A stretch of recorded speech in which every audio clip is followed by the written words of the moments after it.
For thousands of years it floated in dead space, cold, dark, silent. A massive black ship, ancient beyond imagination. It had no name, only fear. The galaxy whispered about it.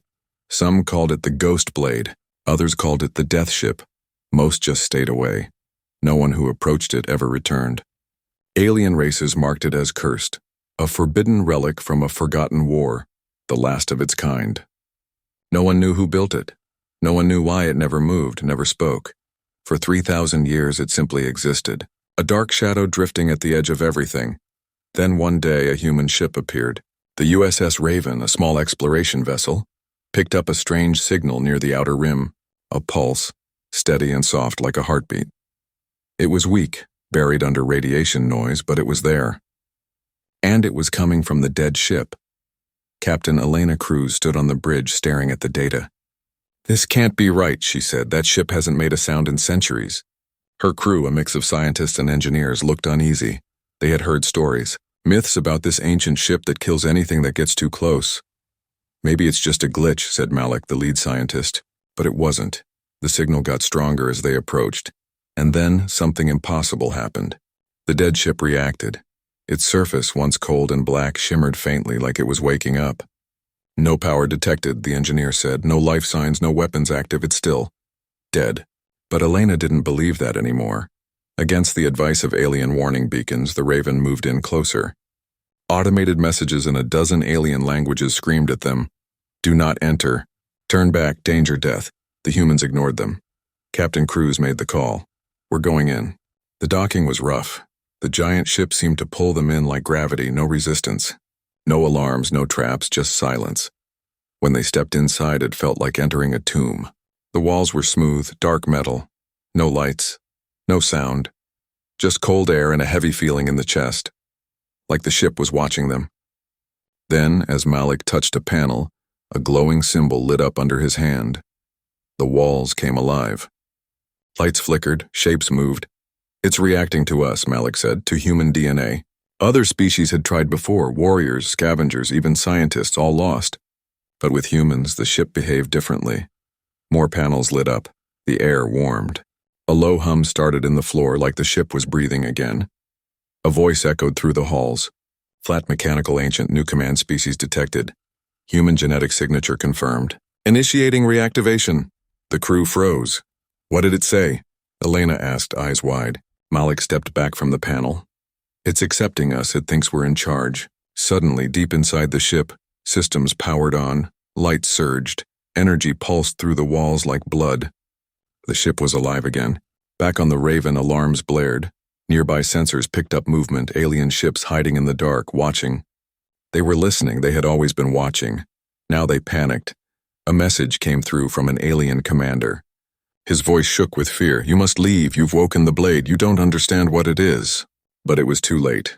The ancient warship, silent for thousands of years, began to move. Inside, the humans watched in awe as a giant screen lit up. Star maps, weapon systems, and something else. Logs. Memories, war records going back before written time. Captain Cruz looked at it all, stunned. "This thing, it was built to fight something big." The ship's voice returned. "Command interface active, human control verified, awaiting instructions." The crew looked at each other. No one spoke. Outside, alien fleets began to retreat. They were afraid. Not of the humans, but of the ship. Cruz took a deep breath. "We need to understand this. We don't issue commands. Not yet." Malik nodded. "We learn first, or we repeat the mistakes of whoever made this thing." And somewhere deep inside the systems, a warning light blinked. A silent message. Primary threat not eliminated. Monitoring resumes. The blade had woken, and it had chosen humanity. The blade was awake. For the first time in 3,000 years, the ancient warship moved through space. Smooth, silent, alive. But it didn't move on its own. It followed the humans. Inside the command center, Captain Elena Cruz stood still, staring at the screens around her. The lights were dim blue now, soft but sharp. Everything pulsed slowly like a heartbeat. The ship was alive but not fully awake. It was watching, listening. Still no control panel. Elena whispered. "There's no need," Malik replied. "It reads us. It listens to thought, voice, movement. I think it's alive in ways we don't understand." The ship responded with a quiet hum, like it had heard him. Data appeared on a nearby screen. Galactic maps, enemy files, war history, and a list of old commands. Most were red, locked, but a few were flashing green.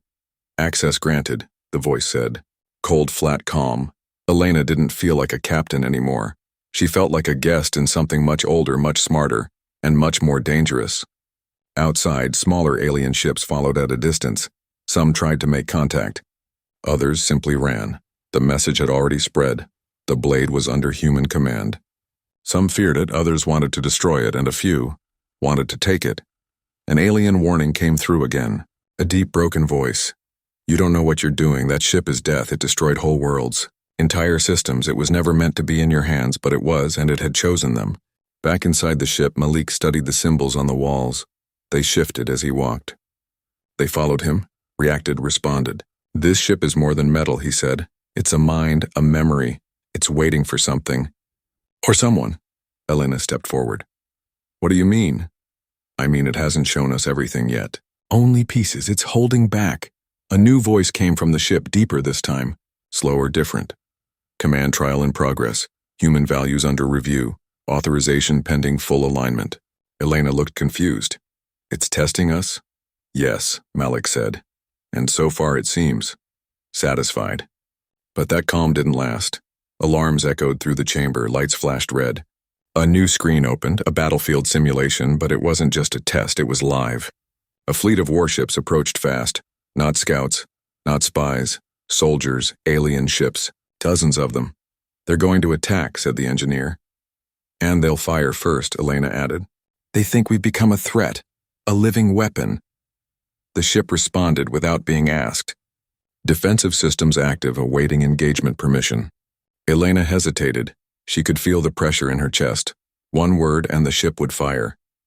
Not a few shots, everything. Weapons beyond understanding, the kind that turn planets to dust. Only defense, she said firmly. Don't strike unless they shoot first. There was a pause. The ship responded. Instruction received, restraint noted, human values recorded. The enemy fired. Blue light flashed outside. The blade moved instantly. Shields formed like glass pulled from thin air. Every shot vanished against the hull. Then in a burst of silent light the blade answered. Not with death, with a pulse.